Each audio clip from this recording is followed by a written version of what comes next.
ओम माँ जय श्री बैरागी जय जय जगन्नाथ। विष्णु श्याग्रे प्रविष्टं कर कमलजुतं शिरसे नागराजं एक पादाग्र भूमौ खरगति मनसा चंचल तीक्ष्ण दृष्टि पक्षं उड्डीयमानं वहतु तवः देवनागेन्द्र वन्द्यं अद्वैतं ब्रह्मज्ञाने सकल गुणयुतं पातु वो वैनतेय ओं खं गरुडाय नमः। ओं गरुत्वान् गरुडस्तार्क्ष्यो वैनतेय खगेश्वरः नागान्तक विष्णुरथः सुपन्न पन्नगासनः। गरुडଙ୍କ जन्म गरुड़ तांकर स्वतंत्रता सर्वजन विदित। कथारे अच्छे गरुड़ंकर स्तंभ को न कुंढेले जगन्नाथ केवे हेले आशीष दियंती नाही। अनेक भक्त श्रीमंदिर भितर केवल गरुड़ स्तंभ पछरे रही महाप्रभु को दर्शन करिथांती, आगो जाई न थांती। से जा हो गरुड़ंक विषय रे अनेक कथा रही। से भितर सृष्टिकर्ता ब्रह्मा निर्देश रे महर्षि कश्यप जीवजगतर उत्पत्ति निमंते अनेक गुड़िए पत्नी ग्रहण करथिले। ऋषि आश्रम रहिले हैं वैवाहिक नियम अनुजाई दुई दुई पत्नी मध्य घोर सपत्नी विवाद लगी रही यथा दिति अदिति कद्रु विनता एमती अनेक दुई दुई सपत्नी गोलमाल करुले कलिकजिया करुले। विनता अति विनयी थिले, नम्रतार प्रतिमूर्ति थिले, किंतु कद्रु गोपन स्वभाव थिले, परश्री कातरता थिले। से विनता को बेले बेले तांको ऊपर अत्याचार करुले, केबे भय करुनथिले, नानादि भर्सना करुले। दिनकर कथा दुहींकर भितरे कद्रुंकर 1000 अंडा से देले एवं अल्प दिन भितरे प्रत्येक अंडारू गोटे गोटे कला नाग जन्म लाभ कले। मातांकर गुण अनुसार से माने विषथर होई अति हिंसक स्वभाव गले। विनता मध्य 2टी अंडा प्रसव कले। अंडा 2टी बहुत दिन पर्यंत न फुटिक सेमती रहिला। दिने हठात विनता मनस्तापर गोटे अंडा को स्वेच्छा फुटई देले। आश्चर्यर कथा और दीर्घ दिन बीती से शावकर अधिकांश अवयव पूर्णता लाभ करनथला। शीतरे थर थर होई शावकटी विकल भाव चित्कार कला एवं दुखित हेले। कश्यप निर्देश रे विनता शावकर जीवन रक्षा निमित्त उत्तापर आवश्यकता थिबारु दीप्तिमान सूर्य को से तांको प्रदान करदेले। से विकलांग संतानटीर नाम होची अरुण एवं कालक्रमे सूर्यदेवंकर उताप एवं तांकर एक चक्र विशिष्ट सप्ताश्व ज्योचित रथर सारथी पदरे नियुक्त हेले। अरुणक विकलांग अवस्था देखी माता विनता द्वितीय अंडा टिके आ फुटेलेनी। 12 वर्ष अतिवाहित हो गला। पक्षी कौन परिपूर्णता हैला कि नहला जना पड़िबार से दिने प्रार्थना करिबारु विष्णु को से अंडा फुटिला। सेथुरु जन्मलाभ कले बलिष्ठ बपु भक्तराज गरुड़। एकदा गंगारे बुड़ा समय रे कद्रु और विनता स्नान करी फेरुथिले। बाटरे इंद्रंकर अश्व उच्चेश्रभा को देखिले। आश्रम निकट में पहुँची कद्रु पचारे विनता उच्चेश्रभा लांजर रंग केमिति?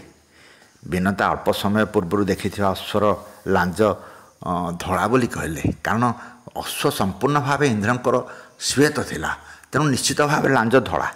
विनतार प्रत्येक कथार कद्रु प्रतिपाद करता से कहले ना ना लांज होउछि इंद्रंक अश्वर लांज होउछि कला। एमती दुहींकर मध्य विवाद कटला। कथा हला जे जार कथा सत्यता हे से सारा जीवन तार वश्यता स्वीकार कर दासी ही रहिबो। गृह को फेरिया पर कद्रु तांको पुत्र मान को पठेदेले एवं अश्वर लांज धड़ा। तेणु केमिति कौन करवा? समस्ते साप कला साप गुड़िक से नागर अश्वर लांज उपरे तुम घोड़े होकर जमी कला ही देखा। बासुकी तक्षक कुलिक नाग समस्ते पड़े गले। फल कला नाग बेष्टित इंद्रंकर शुक्ल वर्णर लांज कृष्ण वर्ण धारण कला। निर्धारित समय उभय अश्व निकट में पहुँचले। कद्रुंक पछरे विनता रही कृष्ण लांजर रहस्य बुझीपारे। से देखिले कहले कौन कथा ये केमती इंद्रंकर अश्वर लांजर कौन कला देखा जाउची किछु, किंतु तापर कर्म को आदरी दासित्व ग्रहण कले। कद्रुंकर अभिलाष पूर्ण हैला एवं से विनता को अधीन रखी पूर्वापेक्षा अधिक निर्यातना देले। ମାତୃଭକ୍ତ ଗରୁଡ଼ ମାତାଙ୍କର ଏପରି ଦୁର୍ଦ୍ଦଶା ଦେଖି ମର୍ମାହତ ହେଲେ। ତାଙ୍କୁ ଦାସୀପୁତ୍ର ବୋଲି ମାତା ଓ ଅନ୍ୟାନ୍ୟ ପୁତ୍ରମାନେ ସମ୍ବୋଧନ କରୁଥିଲେ ଏବଂ ଏପରିକି ଚାକର ଭଳି 150 ନାଗଙ୍କୁ ଏକାଥରକେ ପିଠିରେ ବସାଇ ନେବା ଆଣିବା କରୁଥିଲେ।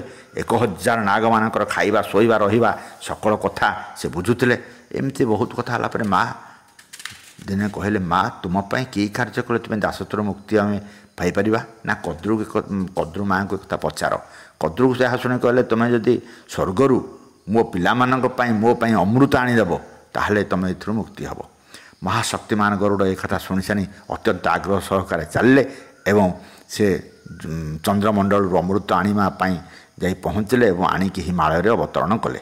ବଦ୍ରିକାଶ୍ରମର ଏକ ପୀଠରେ ସେ କୁଶ ଆସ୍ତରଣ ଦେଇ ରହିଛନ୍ତି।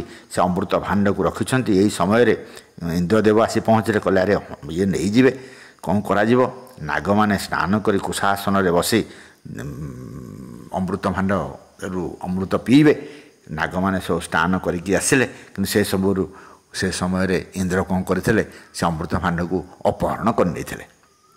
ଫଳରେ ନାଗମାନ ସ୍ନାନ କରିକି କୁଶାସନ ଉପରେ ଅମୃତ ଭାଣ୍ଡ ନ ଦେଖି ସେ କ'ଣ ଭାବିଲେ? କହିଲେ ଏଇ କୁଶରେ ବୋଧେ ଅମୃତ ଅଛି। ସେମାନେ କୁଶାସନକୁ ଚାଟିଲେ। ଫଳରେ ତାଙ୍କ ଜିଭ ଗୁଡ଼ା ସବୁ ଦି ଫାଳ ହୋଇଗଲା। ସେହିଦିନଠାରୁ ସର୍ପମାନଙ୍କର ଜିଭ 2 ଖଣ୍ଡ ହୋଇଗଲା ଏବଂ ତାଙ୍କୁ 2 ଜିହ୍ୱା ଭାବରେ କୁହାଯାଏ। ସତ୍ୟବାନ ଗରୁଡ଼ ସର୍ପମାନଙ୍କର ଏପରି ଅବସ୍ଥା ଦେଖି ବ୍ୟଥିତ ହେଲେ। ପୁନର୍ବାର ସେ ଚାଲିଲେ ସ୍ୱର୍ଗରୁ ଅମୃତ ଆଣିବା ପାଇଁ। ଦେବରାଜ ଇନ୍ଦ୍ରଙ୍କୁ ପରାସ୍ତ କଲେ ଏବଂ ପରାସ୍ତ କରିକି ଯେତେବେଳେ ଆଣିବାକୁ ଯାଉଛନ୍ତି, ଇନ୍ଦ୍ର ଯାଇକି ବିଷ୍ଣୁଙ୍କ ସ୍ମରଣ କଲେ। ଅନ୍ତର୍ଯାମୀ ନାରାୟଣ ଏହି କଥା ଜାଣିପାରିକି ଦୁଷ୍ଟ ସର୍ପମାନଙ୍କୁ ଅମୃତ ଭକ୍ଷଣ ନ କରିବା ପାଇଁ ଗରୁଡ଼ଙ୍କୁ ପରାମର୍ଶ ଦେଲେ। ଜଗତର ମଙ୍ଗଳ ନିମିତ୍ତ ଜଗତପାଳକ ବିଷ୍ଣୁଙ୍କର ଆଦେଶକୁ ଗରୁଡ଼ ଗ୍ରହଣ କଲେ। ଉଭୟଙ୍କ ମଧ୍ୟରେ ଦୀର୍ଘ ସମୟ ଧରି ଆଲୋଚନା ହେଲା ଏବଂ ଭଗବାନ ବିଷ୍ଣୁଙ୍କର ଅଶେଷ ଶକ୍ତିର ପରିଚୟ ପାଇ ଜ୍ଞାନବାନ ଗରୁଡ଼ ନିଜକୁ ଭଗବାନଙ୍କ ଚରଣରେ ସମର୍ପଣ କଲେ। ଭକ୍ତ ଭଗବାନଙ୍କର ମିଳନ ଘଟିଲା।